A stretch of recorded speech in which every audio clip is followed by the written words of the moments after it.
All right. So, hey everyone, Gio here, out from Elemental Rhythm. I have a very special guest today, Nessi Gomes. Um, and I'm just going to tell a bit about my perspective of who she is to me, and then we're going to learn all about her and share a bit of her story. So, welcome, Nessi. Hi, Gio. Um, so, as I was in my medicine journey, music played a big role in guiding a lot of the experiences. And I remember at Rhythmia, the first time hearing your music in a ceremony, and like it literally just blew me away. I had no idea who you are. Didn't even know who was singing these songs yet. But that time was probably around like 2016, 2017. And there was just something that shifted in me, like hearing your music and your voice. And I always thought, I'd love to learn more about her. And a lot of things happened to me in my life like this where I kind of set intention. And it wasn't not too long later we were at a wedding in Joshua Tree, and we ended up sitting at the same table together. And I got to meet Nessie and her husband Lino, and we had some beautiful conversations there. Um, and it wasn't until a few years later where I was at Rhythmia again with my wife Stephanie, and we were guest speaking a couple of weeks before you're going to be there, and we had found out that you're going to be there like the week of Steph's birthday. And I thought, what a great gift or present to come back and experience that. And so we came back, and I couldn't imagine what the experience would be like, but something about that live performance and you being tapped in kind of like really just blew me away. Words can't describe the experience, but how, masterfully it was guided, almost like as if you weren't even guiding it at all. It was like something was playing through you. I don't even know how the words, but it was incredible. I still remember the first chord you played, when you opened, I guess we call it a set, or when you started to guide the music. I remember, five or six guys dropping to their knees, purging, including myself, and then like the energy shifted and just took me on such a beautiful journey. And in that experience, I was inspired to, I was breathing with the music as well, because, I'm a breathwork guy, and I was like, wow, like this would make the most incredible breathwork journey if we could somehow, use this music to create an experience. Maybe someone can feel something like what it's like to go beyond just listening, to music, maybe just being up here to embody it, to really go deeper. And so, I think it was the next day, in a chat, I was like talking to Lino and you. I was like, hey, how do you guys feel about trying this collaboration?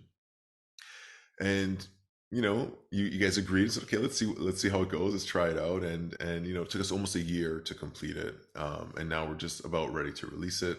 Probably by the time someone's watching this interview, it will be released so that they can experience. And it was, I guess for me, like I really wanted to bring out the essence of the music in the breath work and find that balance, so it wasn't too much on one or the other. And it was quite challenging, and I also wanted to make sure that you guys were happy with it. And we'll get back to the end of that story in a bit.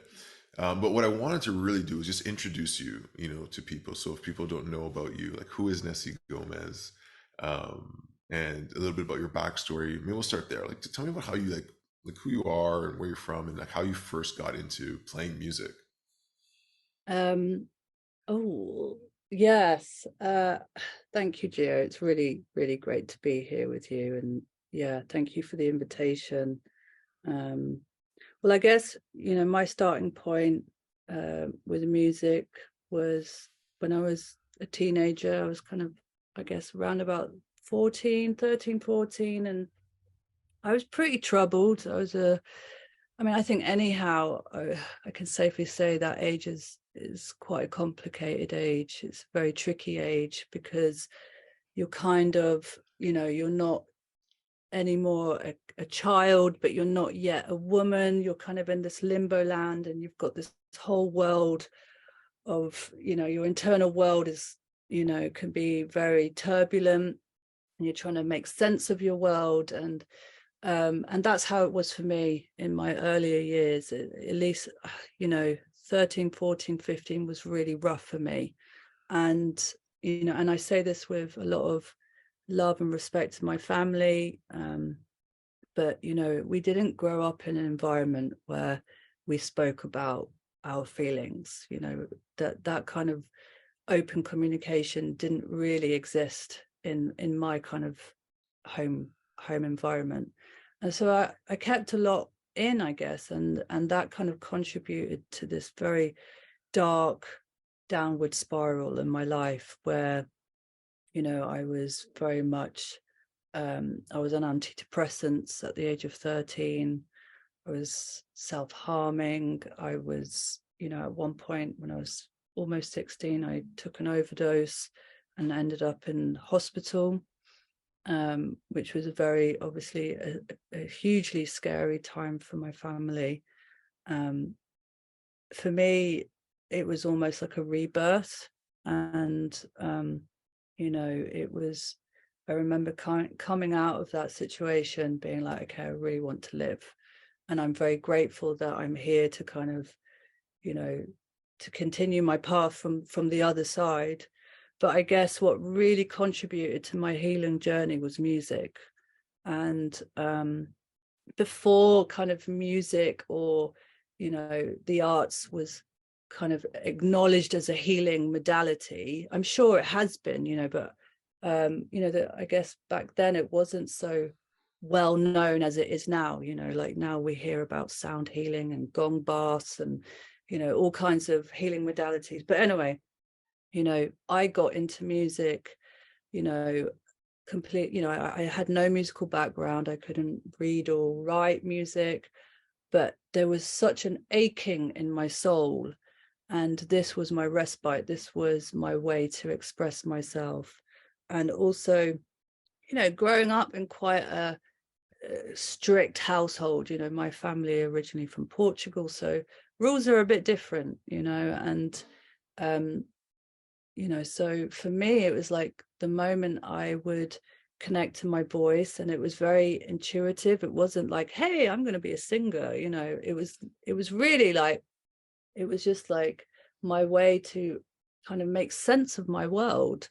And singing was also a place for me, or creating music was a place for me to kind of create my own environment, you know, because in the physical realm I was really suffering and I felt immensely disconnected. And especially growing up in the 80s, you know, as a young child, on a very small island in between England and France. And I guess you know, I guess people back then, it's not that they had the same privileges as we do now. Like, people didn't travel as much as they do now, you know. I know for my family, it was all about survival. It wasn't about going to some kind of retreat to heal themselves. They didn't have that privilege. It was like, okay, it's all about kind of putting bread on the table. So I guess my point in that is, you know, growing up in a very closed island and feeling very different, you know, being aware of, you know, that, you know, my whole kind of family background was Portuguese. And so there was a lot of racism. That's what I'm trying to say. There was a lot of racism when I grew up. And I felt, you know, that kind of contributed to me feeling very disconnected and ashamed of myself. I carried so much shame around who I was, and really that longing to fit in and to find my place. And so I was really kind of spending those earlier years of feeling in no man's land, because on one hand, I felt very ashamed of, like I said, of my Portuguese background, and I didn't want anything to do with it because all I understood was that that was giving me trouble. And on the other side of it, not feeling English because I was born here, because of that rejection from society. And so that was like, and then of course the other element of it, growing up in a very strict household, and yeah, so that was really, that made me feel very like you know, it was a very difficult time. So, you know, I started with writing a lot of poetry. I just remember sitting, you know, in my room and kind of just throwing out all this poetry, and pretty dark and intense, you know. But it was very relieving. It was very kind of liberating to kind of just, you know, get this out of me. And then it was not so long after that I started to experiment with musical instruments. And you know, my auntie, she had this piano in her house, and I used to spend a lot of time there as a child. And when my parents were at work, I would stay there. And her, you know, it's a typical Portuguese house, you know, from Europe, where, at least in my family, like every surface area is covered in ornaments, and you know, and this piano was always covered with ornaments. And I remember just kind of clearing it, and I just remember like lifting the lid of this piano and creating little melodies of, you know, not even using my whole hands, because again, I didn't know how to play an instrument.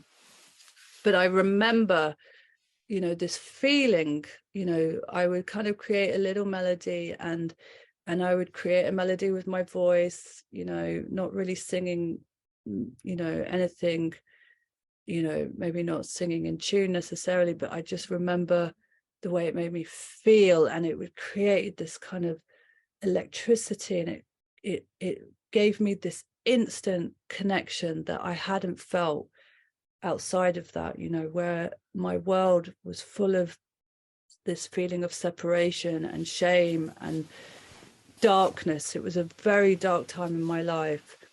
And the moment I connected to my voice and singing, and you know, playing little melodies and creating little melodies, and then bringing my poetry into the melodies that I had created, there was something very it this is where it made me feel incredibly alive. And I guess that was my starting point with music. It wasn't necessarily about wanting to, you know, become a singer, or like, that wasn't on my agenda. It wasn't like, oh, I'm going to be a famous pop star, you know, like, it was for my healing. And it was very, you know, I wasn't really conscious, I guess, you know, I wasn't very conscious at all at that age, but I wasn't like, oh, this is really healing me. It was just, I was just so in it, and I could spend hours being lost in this world, you know, where I could, you know, I could just kind of disconnect from the pain that was, you know, surrounding me, or not even disconnect it, but like channel this pain. You know, it wasn't,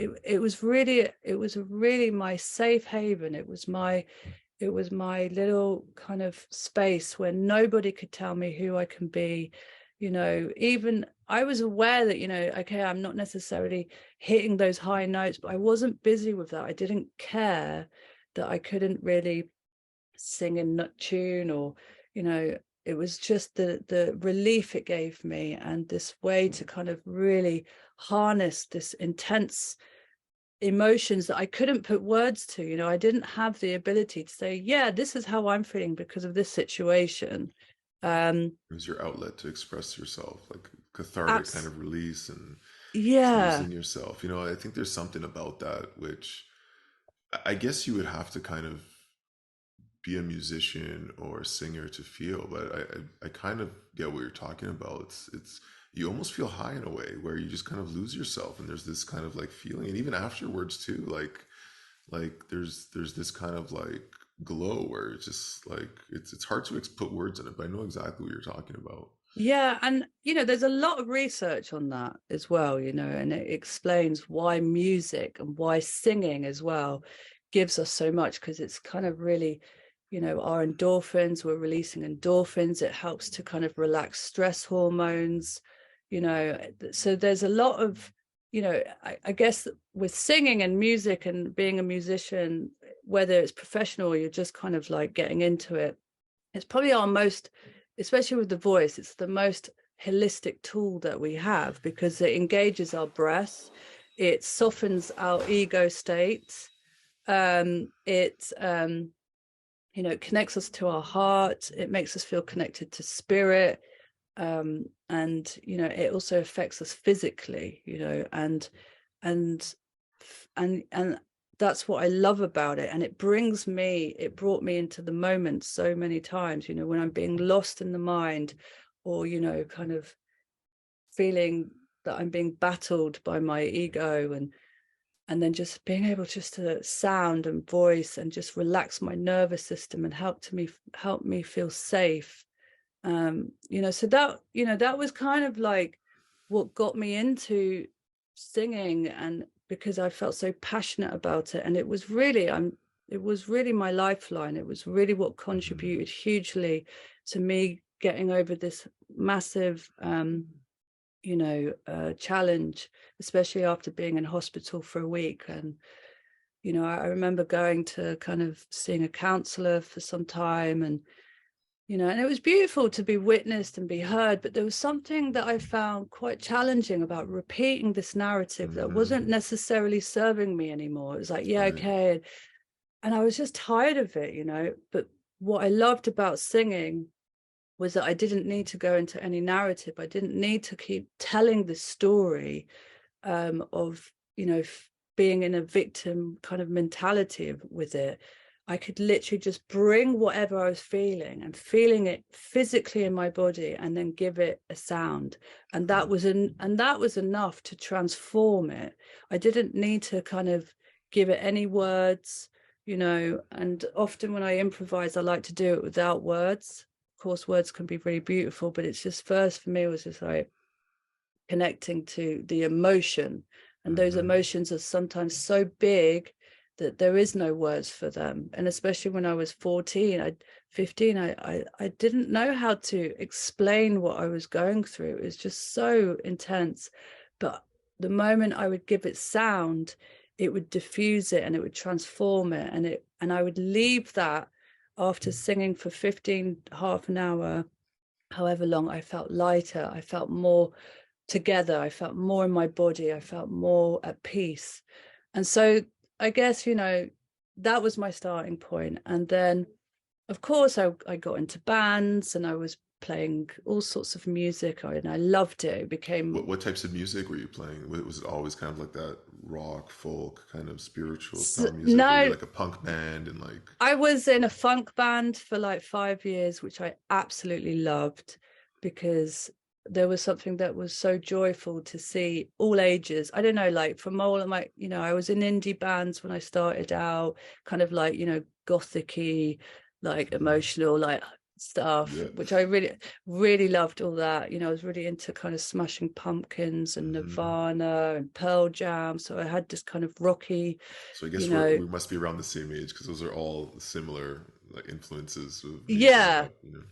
yeah. So I was really into that in my younger years. And then around about 19 to 24, I was like, I was in a funk band for those years, and I was playing with some friends back home, and I loved it because it was the first time that I, you know, when I was in an indie band, people wouldn't necessarily dance to it. And what I loved about playing funk music was that it was fun. And, you get somebody in their 70s, 80s, like just get from their chair and start like rocking out to you. So that was really like, I've always been very eclectic in my musical taste. And I guess that's also just kind of a reflection of myself because of my Portuguese roots and growing up in an English island. And, I've never been into one type of music. I've always been I love all sorts of music. And so that's also kind of, I guess, shaped me as a musician. And it was round about, I guess, when I was 23, 24, I came across a course around, basically specifically around how to work with the healing arts. And it was the first time that I had heard about music being recognized as a healing modality. And that massively excited me because I was like, holy shit, this is me. This is what got me into music. This is what got me into singing, was that it was healing. And I'm sure it's been around, this stuff has been around way before me, but it was the first time I actually Put two came and two across... together and just Yeah. made And the I was like, connection. and so I studied a degree in creative expressive therapies in the UK for 3 years. And it was all about using the arts and, how to use the arts as a healing modality, and working with different kind of client groups. So I was kind of spending time in my final years working with kids, that were kind of troubled at school, and then later on I was working with adults with physical disabilities. And so the arts has always been like that kind of that was like the starting point for me. And I'd been writing songs over those years, but my songs were mostly around broken hearts and boys and, all that kind of stuff. And then around, I guess, when I was 28, I went traveling to South America, and I ended up going to Costa Rica. And this was the first time I came across ayahuasca, and I met Lino there at Pachamama. It was at Pachamama. I'd heard about ayahuasca when I was in Peru, but I wasn't really feeling called to explore it there, because I was like, well, I don't even know who, like I had some acid trip when I was 19 and it was horrendous, and I've never touched it since. I'm still kind of scared of it, to be honest. But I was very called about the plant medicine, and there was something that felt, I don't know, it felt more appealing, it felt safer, I guess, maybe because it's a plant, I don't know, something about it. She was calling you.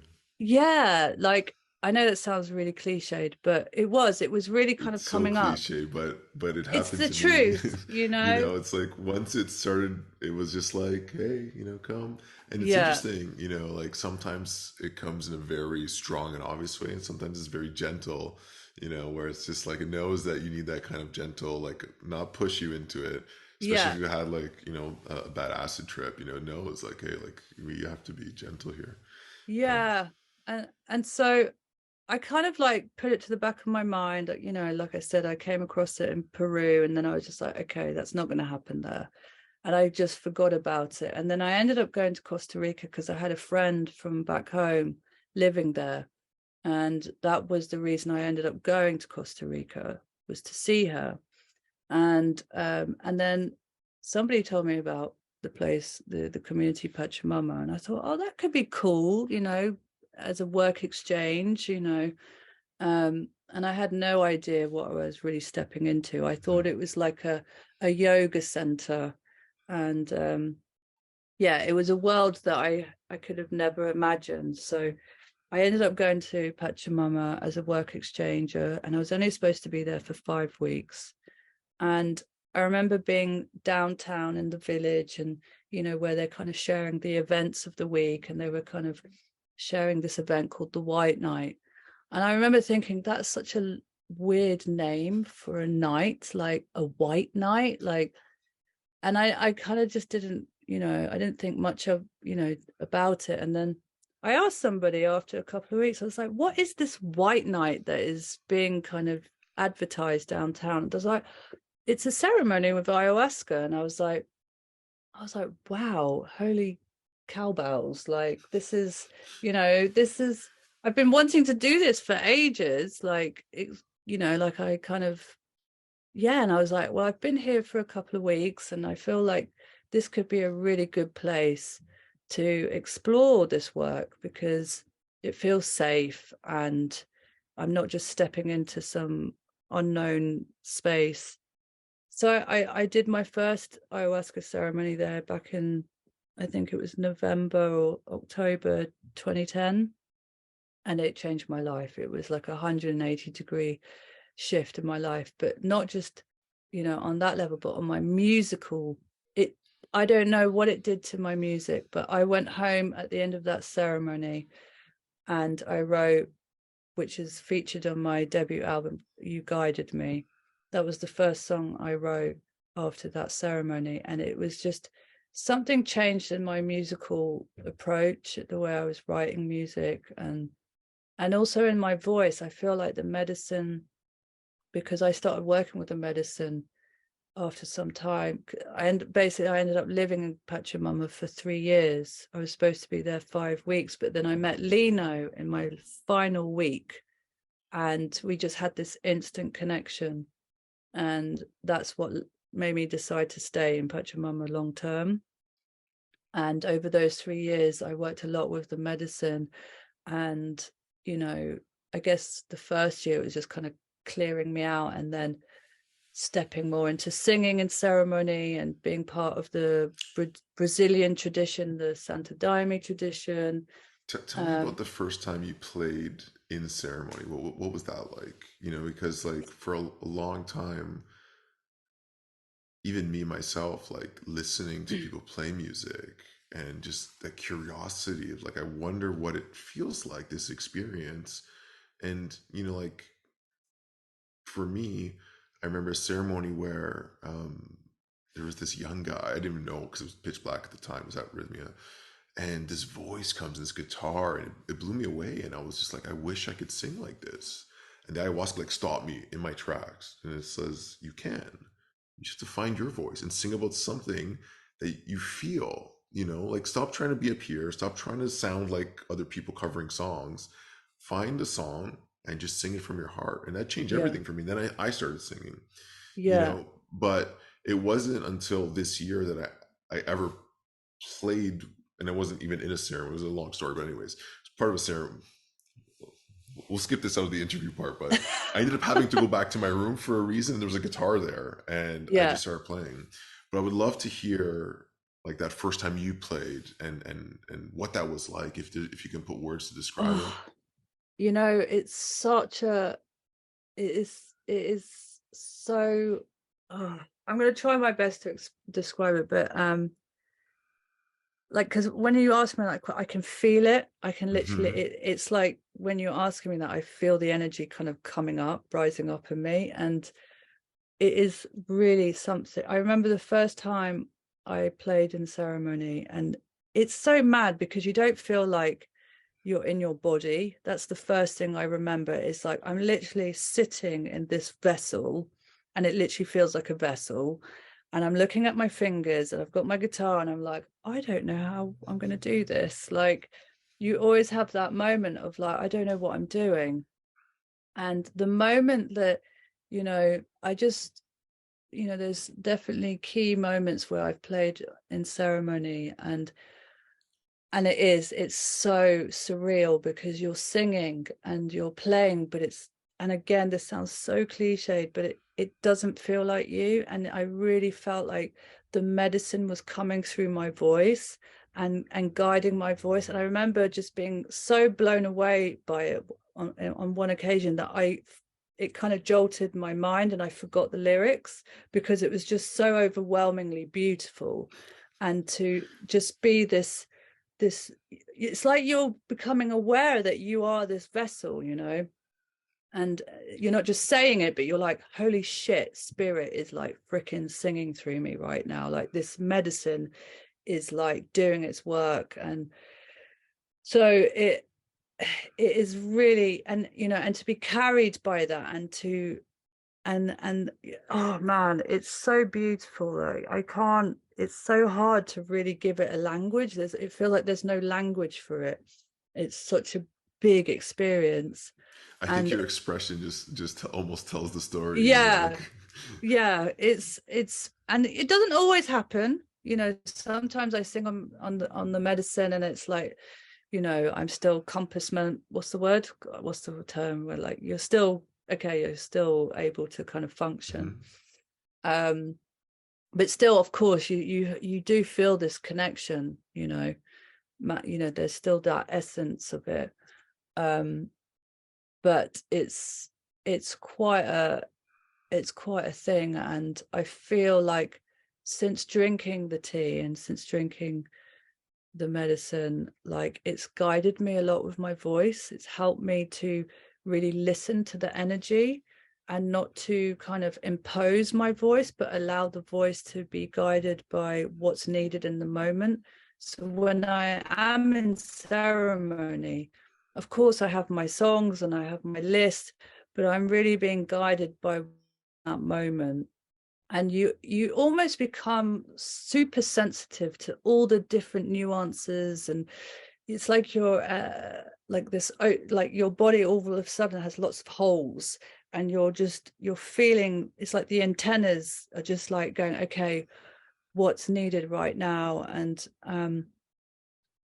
so every note, every little detail, I'm not just singing like a on automatic pilot. Everything has intention. Every single note is being guided, and there's a reason. Maybe there's somebody that is going through a really hard time in the corner, and you hear the tears, and so I'll bring the intention of to sing for that particular moment, and then you can see that it's kind of doing its work. It's like, music is, when I trained in voice therapy and sound therapy, one of the things that we were told was that, sound will go exactly where it needs to. You don't need to do anything. You just receive it, and it will kind of work through. It's like fine tuning your instrument, our body, our mind, our soul, our spirit's like this instrument that gets out of tune sometimes. And so when sound is kind of intervening, it's just getting everything realigned. And I love that vision. And so when I'm singing in ceremony, and I feel the energy collectively and maybe individually as well, I'm really like, every note is like an arrow of intention. It's not just like, oh, I'm just singing a song, and I don't even look. It's not even a performance. For me, it's not a performance, because it's a real prayer with sound and intention. And, for some people, everyone's different and they receive the music differently. For some people, it's a huge release, and it's like speaking to their soul, and it's helping them to kind of work through a lot of unresolved or unrealized pain or whatever. And for some, it might be too intense, because I have a certain quality in my voice that maybe is not for everybody. But I feel like in ceremony, it's very much, it's really guiding the space. And I just have these little ways, but it's not even me. It's like, it's the medicine helping me how to work with the voice and to be really conscious with it, because we're very, it's a very powerful position to be in. So you have to be very careful how you're working with that, because you can equally put somebody in a very difficult space. So it's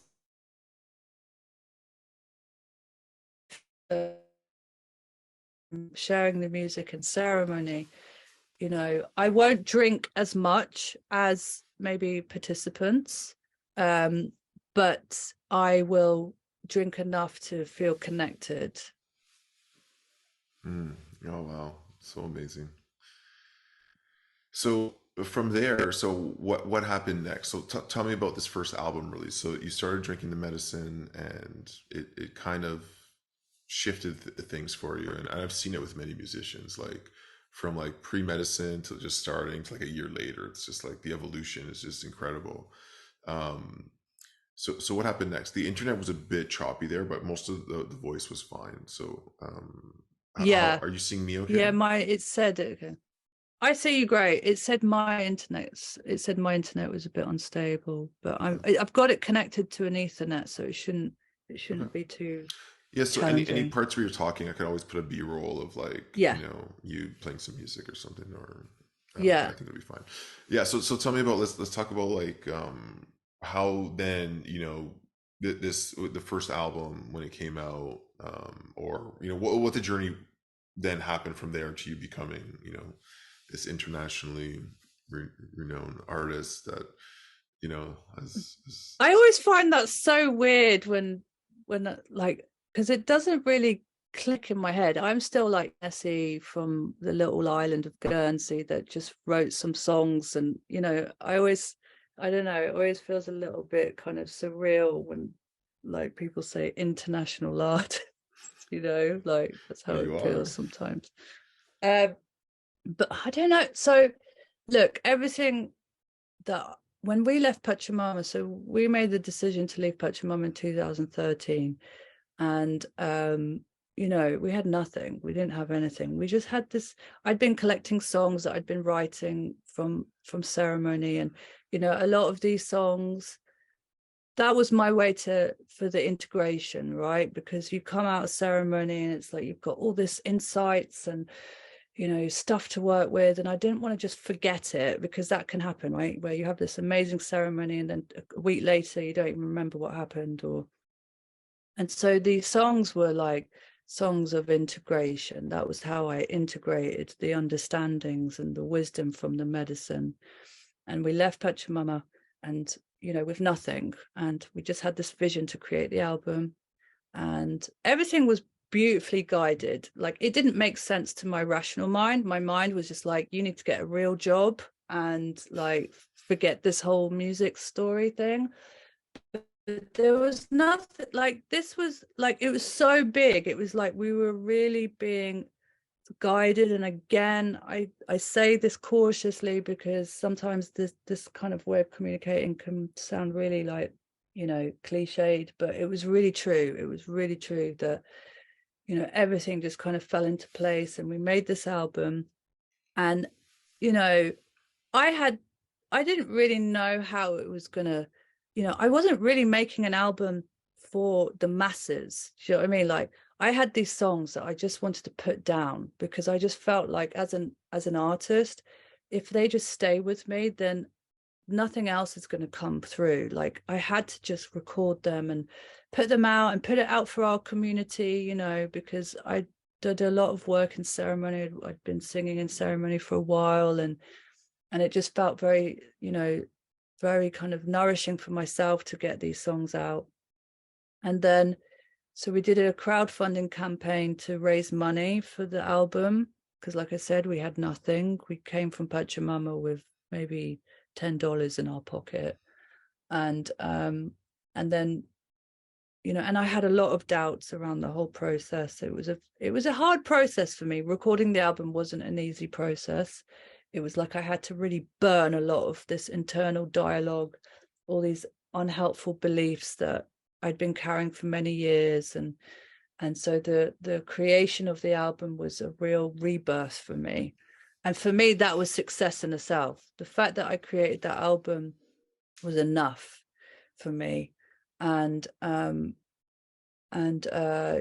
yeah, so we made the album, and Lino was running all over London at that time, after the album had been created, knocking on all kind of labels' doors to see if they were interested. And I just didn't give a shit about that. Like, and at one point I was so annoyed with him, because I was just like, what are you doing? Like what's this obsession of, like, and I say this with love and also humor. I'm not saying it to put him down. Like, he's a visionary. Like, he's got so much vision, and if it wasn't for his contribution, I wouldn't be where I am now.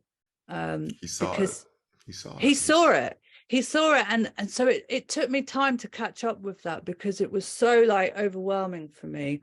Like, he was like running, and I was like literally like a snail. I was like, in the beginning, it was a lot of resistance from my side. I was like, I don't know if I can do this. And that brought a lot of conflict in the beginning in our relationship as well, because he could see this kind of thing happening and the vision of it.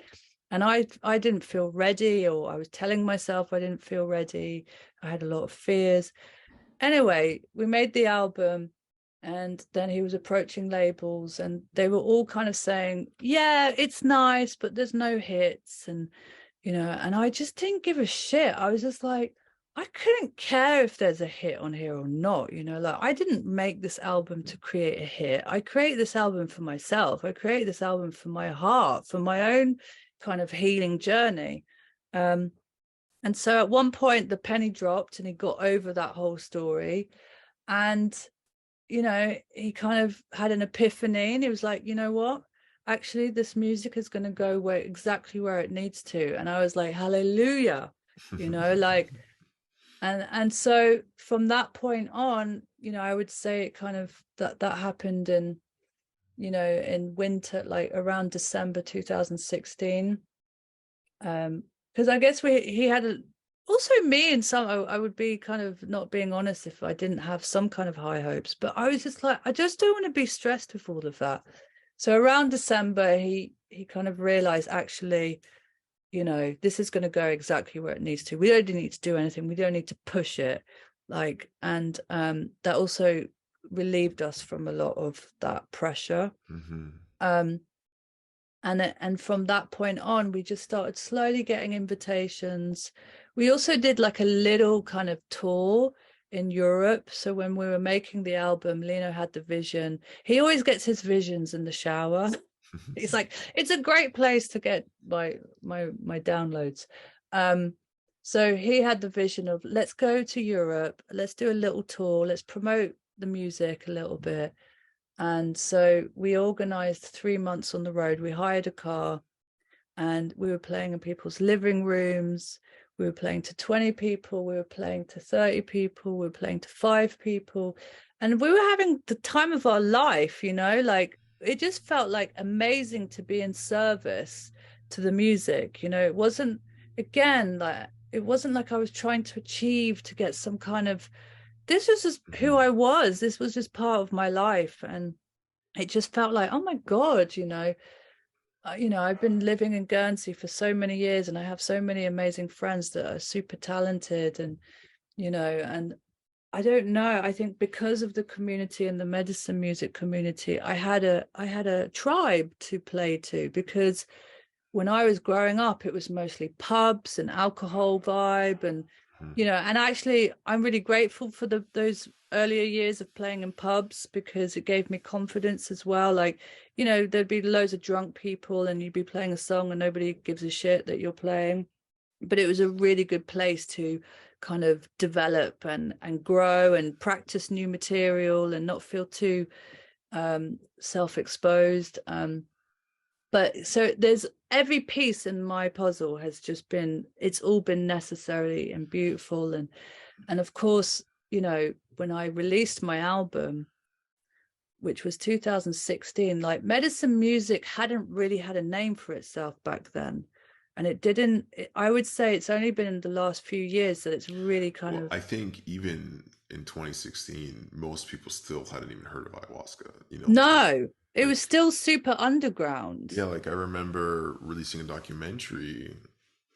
I made it, started making it 2015. I didn't want to release it 2018 because I was afraid of like what people are gonna think of me. Is this too much? And so Yeah, 2016, like probably out of 10 people around me, maybe one had heard of it. Or one yeah, had tried it, maybe one had heard of it, and like that was it. yeah. And so, also, I guess in that stage for myself, because I would say back then, the kind of music scene, around the people around that music scene was more into mantras. It was more like a mantra vibe, and I remember, not fully, but that was Yeah, like for definitely. me, it was definitely mantra vibes, and the other stuff was just like the traditional South American medicine music. Like it was Yeah, very, very like flutes and chanting and yeah. stuff like that. Yeah. And so when I kind of came on the scene, people didn't really know what to do with me a little bit. I remember some festivals not wanting to book me because they thought my music was too dark, which for me is like such a huge compliment, because I was really like being triggered as well. I just remember just feeling like, and I don't want to sound disrespectful, so please forgive me if it comes across like that, but I was a bit allergic. I still am to this kind of ultra positivity stuff. I was like, where is the sincerity? It's like, of course, it's so beautiful to hear a song that is like talking about, all the beauty and the light and stuff, but it kind of lacked depth for me, so when I came along and I was sharing my music, and of course it was like my journey with myself. It was a real, you know it was a very intimate expression of my own, soul. And I remember when I did play at festivals, people, come to me and say thank you so much, because I feel like it's giving me permission to kind of express those parts of myself. And I felt really honored, that there Mm. was a voice for that. And it wasn't just like, we are light, we are, because of course we are those things, but we are also the I other elements, can't agree with you more. I can't and agree with you more. of course that was a lot of learning in ceremony. People aren't sitting in ceremony just like, of course there's moments where you feel this like, oh, euphoric liberation, but there's fucking tons of darkness as well. And I'm not afraid of that. I'm not afraid to go into those kind of more, you know tricky corners of the mind. I guess also because I met that at such a young age, you Hmm. know, and I feel like what creates a lot of suffering is when we deny that part of ourselves. I had a guy yesterday. We had a big breath work last night. About 40 or 50 people came, live music. It was amazing. And an old friend of mine came who was just really new getting into space, just messaged me, but he's thinking about finally doing a ceremony. And he's the happy go lucky guy. He's Mr. Positivity. He's the guy who's always like doing the Bob Proctor's mindset. And he was sharing yesterday that like he has so much pain inside that he doesn't feel he's allowed to express because he has taken on that persona of like positivity, positivity, positivity. And he cried and he's like, so I'm not the positivity guy. I'm like, no, that is positive. Being able to Yeah, express your emotion, don't think of that as wrong or negative. It's part of being human. And how does it feel? It's like, it feels amazing. I feel like I need to, there's more. I'm like, well, if you've been Mr. Positivity your whole life, there's definitely more that needs to come out. But, it's almost like some people might feel in that world, if I am not feeling positive, then I'm an outcast also. Like going back to your yeah, story of like wanting to fit in. And if I'm coming to these ultra positive spiritual environments and I'm not feeling that, should I pretend or should I be authentic and be able to share? And I think, you know, from hearing what you're saying, your music allowed people to be honest with themselves and to yeah, express what they're really feeling, yeah, and I think it's important that people know that that's okay. It's not totally. all about, we live in the dualistic world. There is both spectrums, fully, and our lives usually don't just have one or the other. We would be denying ourselves and not being truthful if we said that it was one or the other. So yeah, No, I think that makes so much sense. It's so beautifully put together in your journey.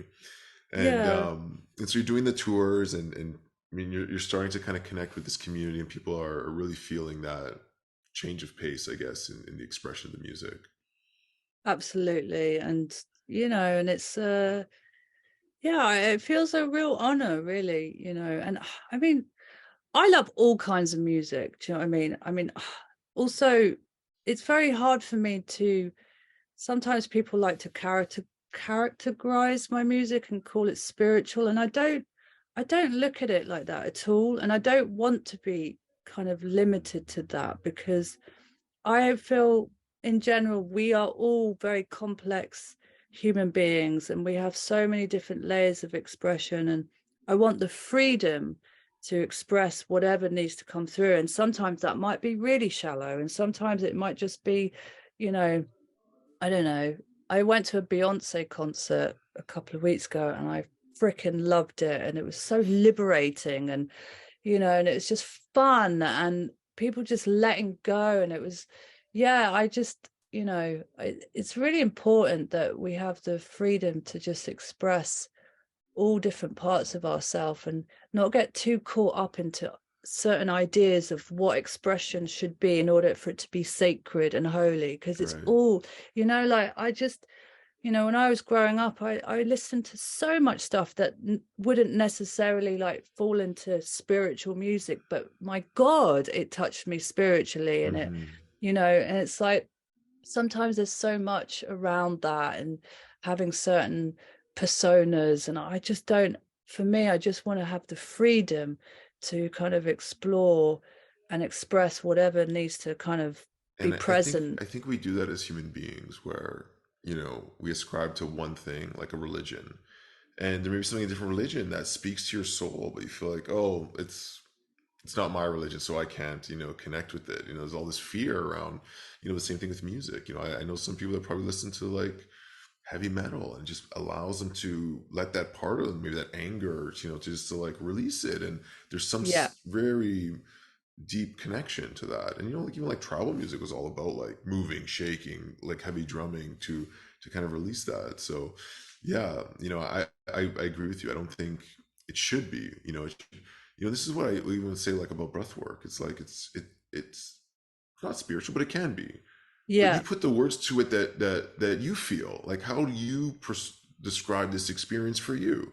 Whether it's mystical, spiritual, I hate it, it's horrible, whatever. And don't try to like make it be something, experience it, and you can make up your own kind of words to describe what it was for you, you know, because some people are not spiritual or don't use the word spiritual, but in many ways are expressing what I would see as a spiritual person, you know. Yeah, And these are just terminology or words that we're trying to define this human life, right? These, the way we kind of describe consciousness and reality, like even how you're trying to describe, you know, playing music. Like sometimes words cannot even come close to describing, but they can be no, limiting, you know, in us trying to make totally. sense of it or to communicate it. But I always tell people, just allow yourself to have the experience and don't try to think about what it is or to analyze what it should be, or am I doing this right, or is it okay?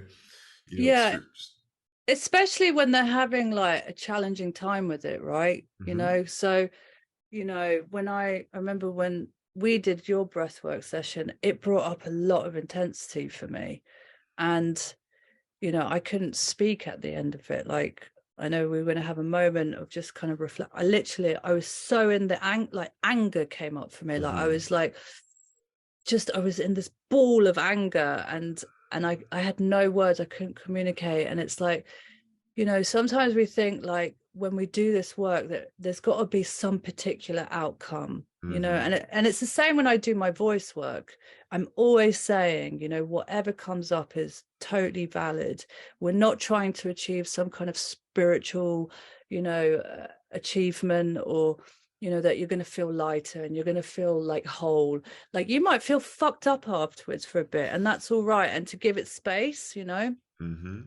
And so, yeah, I think, yeah, because also when we do our work with the voice work, like, Lino brings this lovely kind of fun, playful element. And I He's so remember much fun. he's so much fun. And I remember we had one participant, this was years ago, saying it was pretty, like, you know jokey and laughy. It wasn't so spiritual. And it's so funny, like, it's just so funny Of how what people have spiritual is supposed to be, right? what it's supposed to be and how you're supposed to look, and you've got to wear certain items. And sometimes I have the most in-depth, beautiful, meaningful conversations with the roadman sweeping the floor, Right.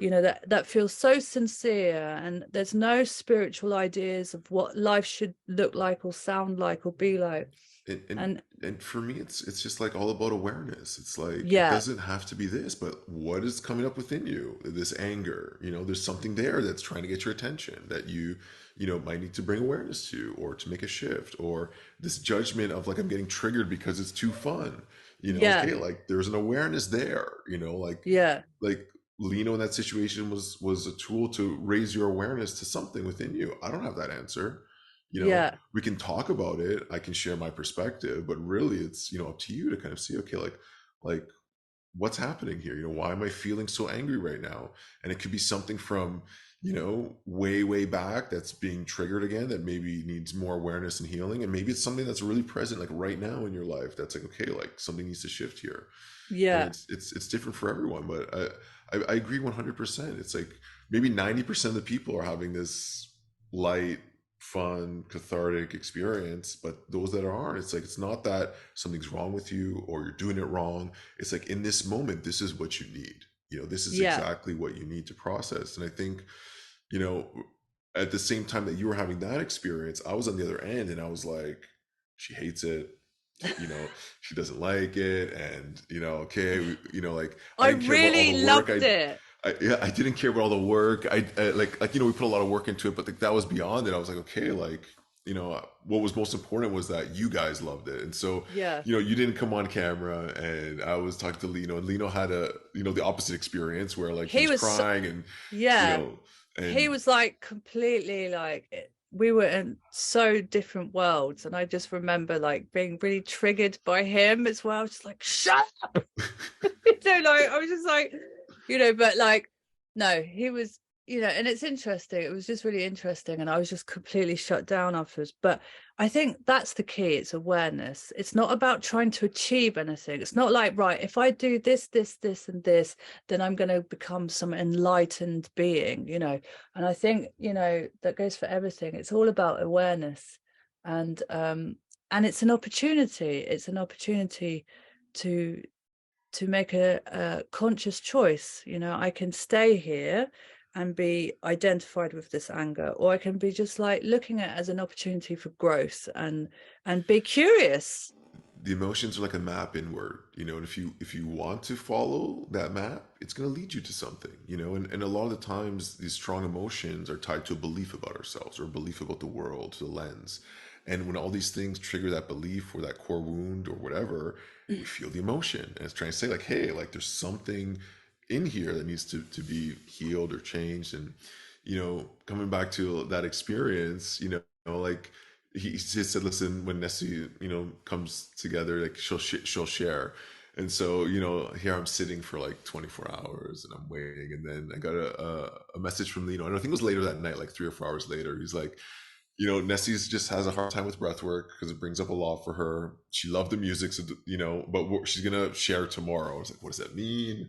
Is he just trying to be nice? Like I'm all in my Yeah, head yeah, now, yeah, yeah, but what unfolded, I think, for me was something like super special because, I know he'd mentioned at the time you guys were going through a few things with, music or something like that was very stressful. And, also this whole journey of creating this, I was working with Lino and he said you guys were super busy and there wasn't as much communication as, would have probably, we would have probably wanted. And, even me, like I'm super green and fresh to this music world. So like contracts and like I have no idea what is normal. And so I guess whatever I proposed that agreed to initially, it wasn't in perfect alignment for both of us, and the whole way it unfolded, this synchronistic, like perfect way, it allowed us to now reconnect and talk about how you were feeling, how I was feeling, and really just share like the intention and what felt good. And I felt through that process, like I felt such a deeper connection for you and Lino, like yeah, 100%, like just really felt more connected and really wanted to support this whole project in even a bigger way, and the conversation we had through the voice notes, it was just really, it was really special for me, and just to see how business, call it business, but like these things can be done, yes, like totally.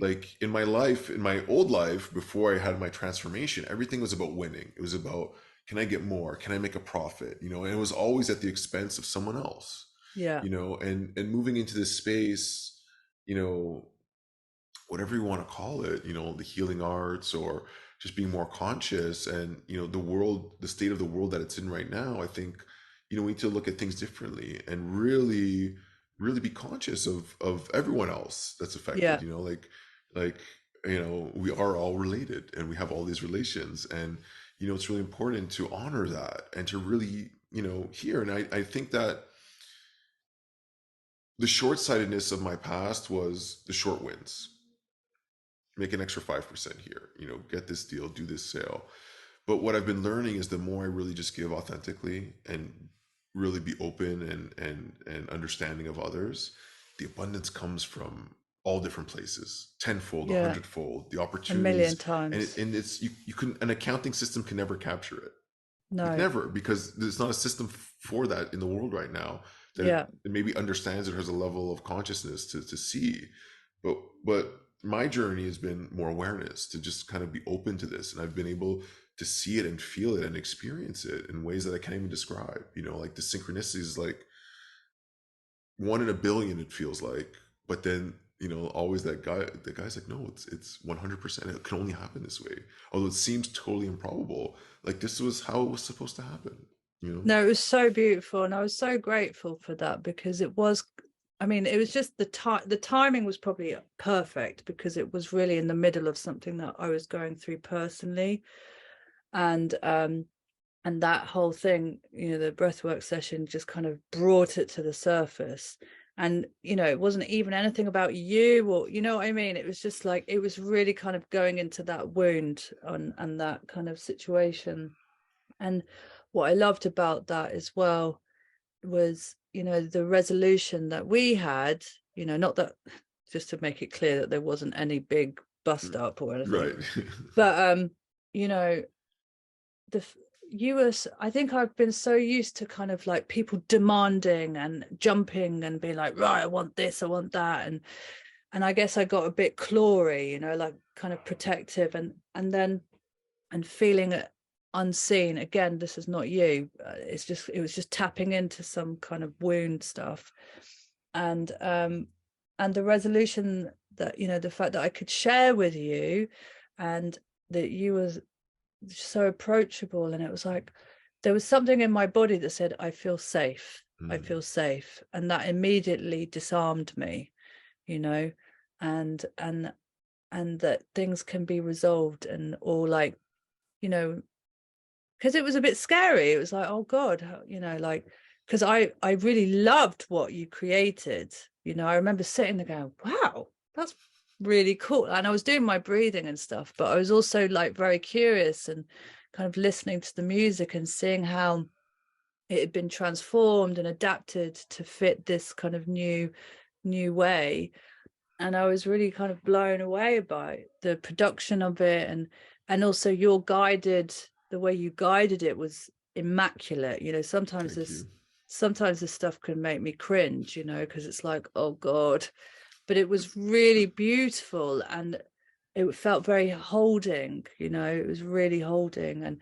And also Lino's super sensitive to things like that, like, and he just was so, he loved it as well. So we knew that there was nothing there in the production of it that was felt disrespected, or it was just, it just, something came up for me during that process that I was going through in my life that had no connection to the actual session, but the session brought it up, and then there was an opportunity for me to kind of maybe express myself where maybe in the past I didn't express myself with, you know, in the best of ways. And so it was an opportunity to kind of just share, you know, what I was going through and what it brought up for me, and to have you on the other end of it receive my words with love and care, and this, and it was like, oh, it's like, yes, it's okay, it's not always going to be like conflict and some that you have to like protect your work, or, you know. So that was really powerful for me in that sense, and I'm very grateful that, you know, that you were able to hold my journey in that way.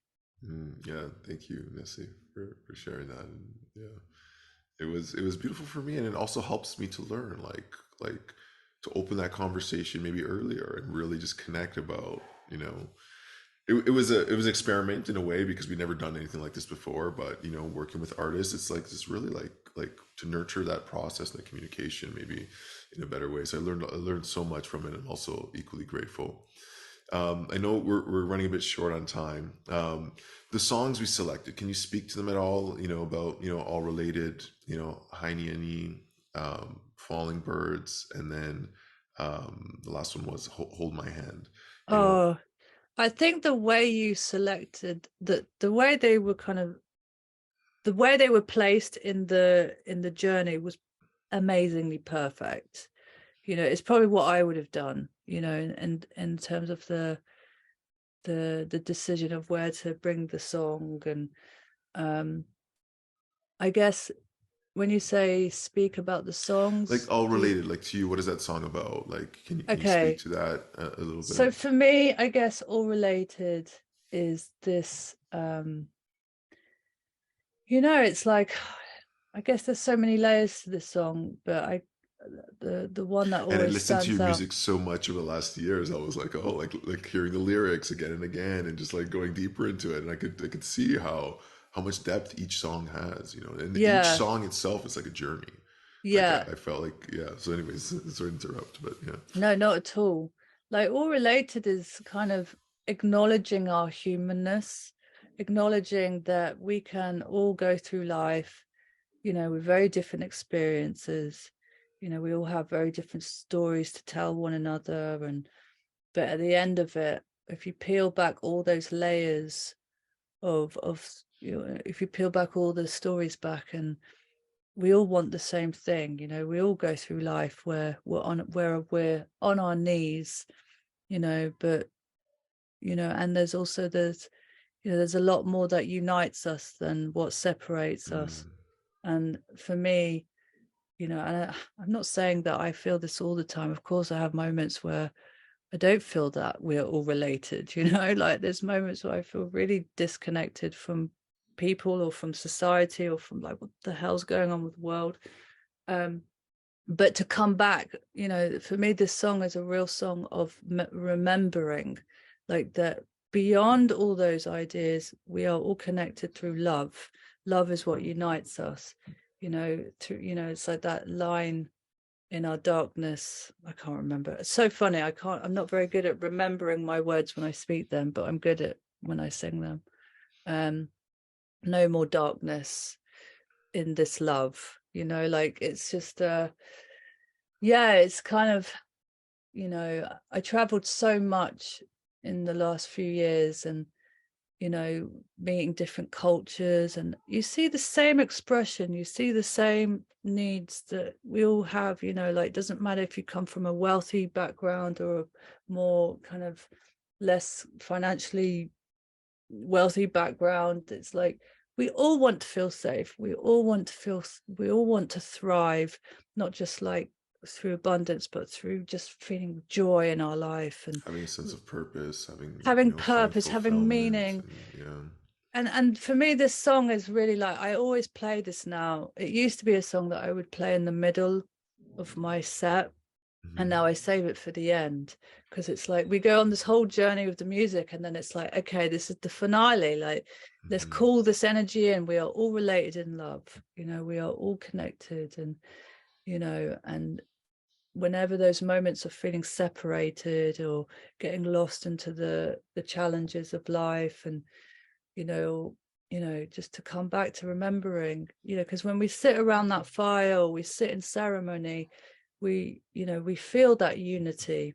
And sometimes when we go back into our life and we get caught up with day-to-day missions, we can easily forget it. So in a way, this song is about helping us to remember, to call back the So tribe, beautiful. this like spirit tribe, Yeah, and and I love that because when we go to ceremony, like at Rhythmia, for example, sometimes like 90 people, and you feel this connection, and no one's asking like, "What's your political stance? What are your medical views?" Like, like no one cares where you're from. no, It's like you just see people like as they are, and you yeah, really get to connect without all the stories getting involved. And it's a reminder that it's possible. You yeah, know, yeah, you're there in this group of people, and people are vomiting into buckets, and it's just like you see yourself in them, like you see somebody completely like broken or like disheveled on the floor, and it's like there's this real kind of sense of, without, like you said, without speaking, without having to say, hey, so what do you do for a living, right? which is so non-important, really. Like, You really realize in that moment how unimportant it is. it's totally, and you maybe just been kind of making eye contact with somebody, in the set, or you just saw someone that, I don't know, reminds you of somebody, and I don't know, and that being in that circle together is so profound and so healing in itself, And you and see, like, just thinking about the how connected, vulnerability yeah, as well. and just like the little interactions, the synchronicities of how connected we all are. Like, someone will say one thing, and like, okay, like it just will like is exactly what you needed to hear, whether it Yeah, triggers you or not. It's like it's just so perfect. yeah. So Um, that's what all related, mhm. that's kind of what I feel when I sing that song. So um the next song is one of my favorites. I've realized I have more than one favorite after going through your music so much. But when I heard you play Heini Ani was the first time I heard it live because I don't think it's on your album, but it was like no, a single or something. I don't know if it was just the passion in your voice, but something when you sung that song was just like it just like knocked me right over. Can you tell me a bit about that? What that how that so song came to be or this what it means to you? Or... so this song is, the original writer is Shai Benzel. He's an Israeli artist, amazing artist, and the original is very different to the version that I recorded. I came across the song, funnily enough, when I was traveling Australia. um I say funnily enough because Lino's from Israel and this song is from Israel, but I discovered it in Australia.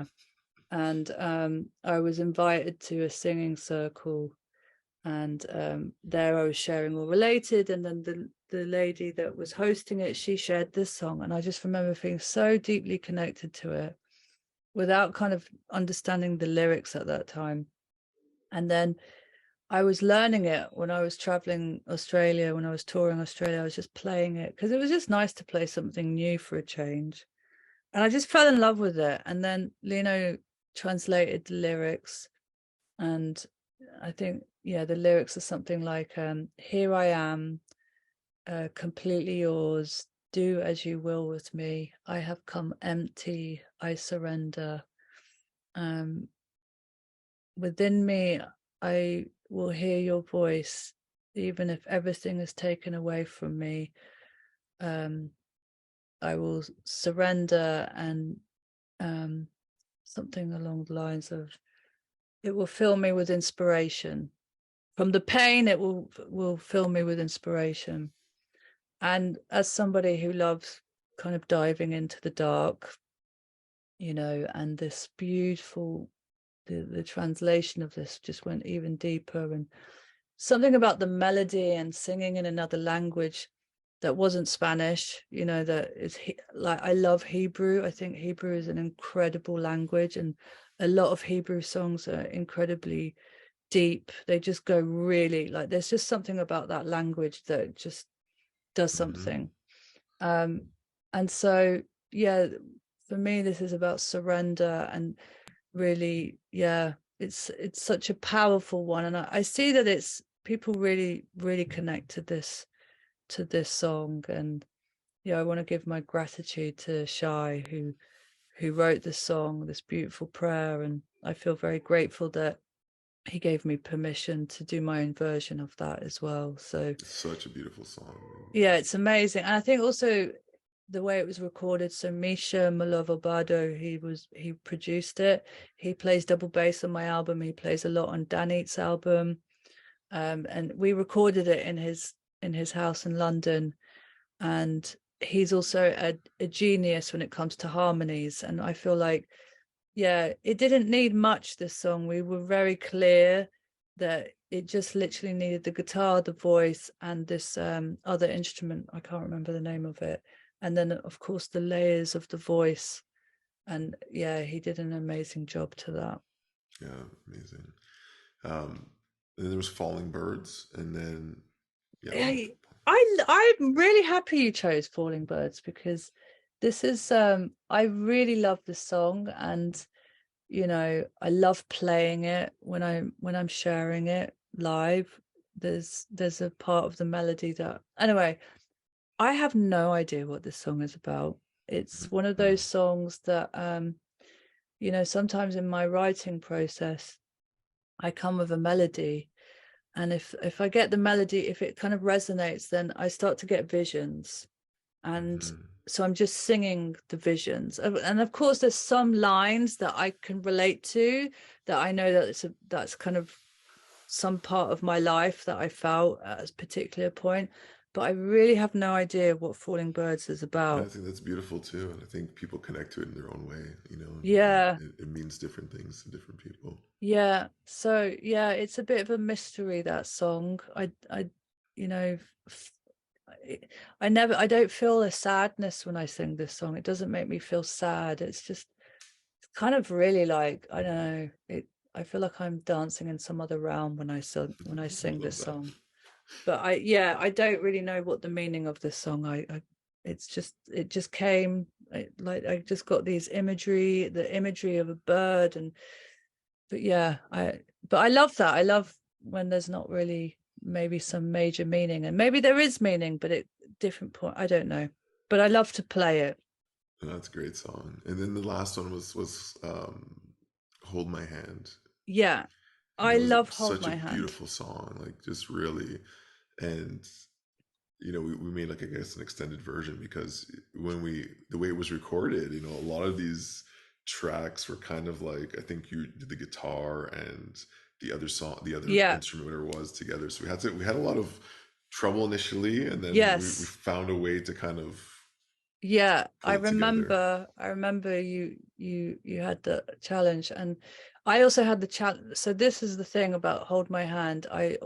This is one of my favorite songs, and I feel like it's a real kind of song that honors our pain, but not from a space of like just getting lost in it, but also kind of calling us out of it as well in a very gentle way. But so when I recorded this song, because I felt very protective over this one because it was really one of my favorites. Initially, I tried recording it separately, the guitar and the voice, and it just lost all the feeling. There was just no feeling. There was no spirit in it. I couldn't play it to a click track because something about the song needed it not to be like rigid. So when I did do the recording for this, I initially I recorded the voice and the guitar at the same time. And then it was quite an art to have the other instrumentation guessing when I was like coming, because it You wasn't had on to a feel click. into it. You You had had to to like, feel it. it was it. It Yeah. was interesting, and I think that I see a lot of artists that are trying to record in a studio, and and it loses something when it can becomes overly manufactured. You lose that Yes. spirit, Yeah. and I think it's beautiful that you were able to capture that and just do it and trust your intuition and Yeah. just get it done in the way that it had to. And Yeah. it's such a This powerful was song. this was one song that I didn't do it to a click track. I just couldn't, because every time I did, it just lost the magic. It lost all the emotion and the feeling, and so yeah, and this song needed the feeling because of the content of the words, and like talking about the pain and like this being on your knees and just like reaching your limit with life, just reaching that you just can't fucking take anymore. Like I've literally given everything. I'm praying and no one's listening. Like this is where we were some years ago, and Lino was helping me with the lyrics of that song. He's really great at writing lyrics as well, and he wrote the English part to All Related. But with Hold My Hand, it's really like it's like that last moment where you can't take any more, and then there's this golden light or something clicks, and then there's this other voice that comes that says, hold my hand, don't worry, it's going to be over soon. Like this, like the higher self coming in, where you feel like you've literally can't take any more, and then it's like this I don't know, this other being or other spirit or your higher self, however you want to call it, just comes, and it's like, I'm here. I'm going to hold your hand through this, through the darkness, we're going to get through it, and so I really love singing this song. It's one of my favorites to share in ceremony, or, even when I'm playing, a concert, and I see people crying, like it's, for me, that's the ultimate compliment, that I know it's doing exactly what it needs to, like it's really working on that person's heart and soul. And so yeah, that's really one of my medicine songs that I feel is, yeah, it's given me so much, because when I feel, when I go in those spaces, it's like, I guess in a way, and I share this with people, like these songs, they're reminders for myself, because I also go into forgetfulness, and I also can go back into those places where I feel really disconnected, or I feel resentful or whatever. And so these songs, it's like they call me back. It's not that I'm some kind of evolved being that doesn't experience the hardships of life. Of course I do. So they're beautiful little reminders for me. It's like, sometimes I make a joke because I'm like, I don't know who wrote that, because it's who I am in that world is so different to who I am outside of it, because I'm super complex and sometimes grumpy, or we're human, Right? Absolutely. but when I sing and I'm it's like it kind of brings a kind of the better version of myself in a way, or like the more kind of stronger version of myself, and calling me, just collecting those pieces, just like when I was 14, like just when I was that really broken spirit, and I just felt parts of my being were all over the place. And the moment I sang, it was like these, and like I have this vision of like what's it, like those octopuses have these Hmm. tentacles, Hmm. and it's like when I sing, it's like these tentacles, these like waves of colorful light tentacles, like going out and just collecting pieces of my soul and like just pulling it back and creating this, like just creating this yeah, just calling me back into wholeness, but not denying my humanness, not denying my imperfections, like loving them and bringing them close. And in a way it's like what we had, it was like loving those parts, not denying it, not being like reactive or like, oh, she didn't like it, oh my god, and getting defensive, or like there was just this real loving. It was love. It was just like there was so much love in that process. And yeah. Yeah, and sometimes like like things need to break apart to come back together and to be recreated and come back into like a alignment, and a Yeah. better alignment. And I really felt that happen. Okay, I know we're over time.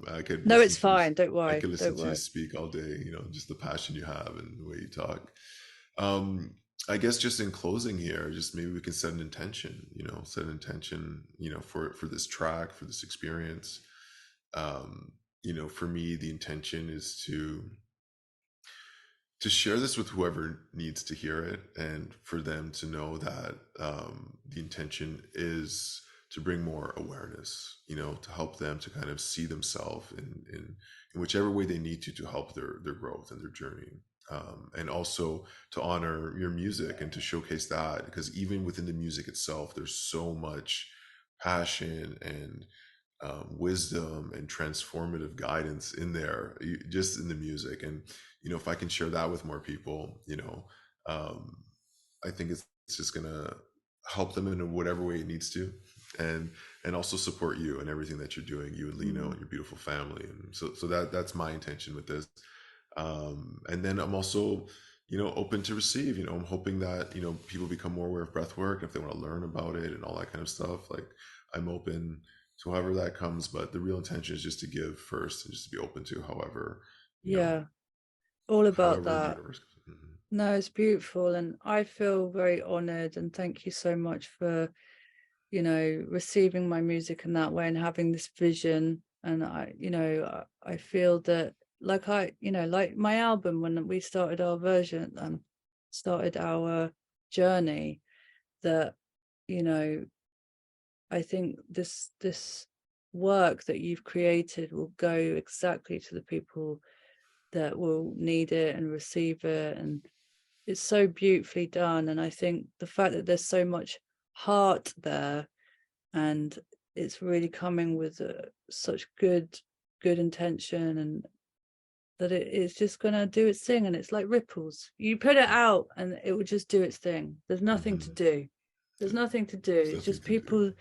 people just will receive, they'll stumble across it, and they'll receive the medicine of that work, and your work, and the way you put it together so beautifully. And I hope as many people you know will get so much out of it. I know it's powerful, and it's really powerful because I had such a strong process on it, Mhm. and it was really transformative in that sense. And it's just done beautifully, really. I Thank feel you. very honored. Thank you. Okay, so yeah, I hope you enjoy the track for those who are listening, and I hope you enjoyed this conversation between myself and Nessie. And Nessie, again, just gratitude to you and everything that you're doing. And hopefully, sometime in the future we can maybe collaborate on a live experience or do something cool together. I don't know. Absolutely. I would love to do something with you guys. So I'd love that. yeah, thank you so much for your time, and yeah, I hope you guys enjoy the breathwork journey.